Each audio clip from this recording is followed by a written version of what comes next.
কুড়িগ্রামের রৌমারী উপজেলায় ব্রহ্মপুত্র নদের ভাঙন রোধে স্থায়ী বাঁধ নির্মাণের দাবিতে মানববন্ধন করেছে ক্ষতিগ্রস্তরা। শনিবার বিকেলে উপজেলার চরশৌলমারী ইউনিয়নের সোনামপুর গ্রামবাসীর আয়োজনে এ মানববন্ধন অনুষ্ঠিত হয়।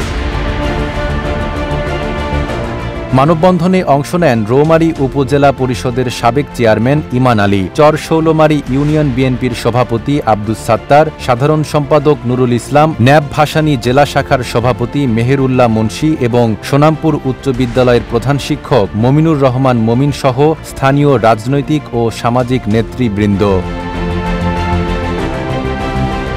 বক্তারা জানান, গত ৬ থেকে ৭ মাস ধরে ব্রহ্মপুত্র নদে ভয়াবহ ভাঙনে রৌমারীর চরশৌলমারী, বন্দবেড় এবং উলিপুর উপজেলার সাহেবের আলগা ইউনিয়নের বিশাল এলাকা নদীগর্ভে বিলীন হয়ে গেছে। আর মনোবল হতে হয় স্পাতদৃঢ়। জেরুসালেম ২৫ বছরের পথ চলায় নিরাপদে রাখার প্রত্যয়ে প্রায় ২,০০০ পরিবার গৃহহীন হয়েছে আর ২,৫০০ একরের বেশি ফসলি জমি নদীতে তলিয়ে গেছে। ফলে মানবেতর জীবনযাপন করছেন ক্ষতিগ্রস্তরা।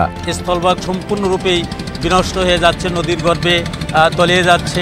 আমতলা, জামতলা, বাঁশবাগানে এবং রাস্তাঘাটে মানে এমনভাবে পড়ে আছে, তাদের কান্না আমাদের সহ্য হয় না। এদিকে ভাঙন রোধে স্থায়ী বাঁধ নির্মাণের দাবি জানিয়ে বক্তারা হুঁশিয়ারি দিয়ে বলেন, দাবি পূরণ না হলে প্রধান উপদেষ্টার কার্যালয় ও সচিবালয়ের উদ্দেশ্যে লং মার্চ কর্মসূচি পালন করবেন। সরকার বাহাদুর আমাদের এই দিকে যদি নজর না দেন, তাহলে আগামীতে আমরা লং মার্চের ব্যবস্থা করে ঢাকায় অভিমুখে যাত্রা করব। Desk report, Dhaka post.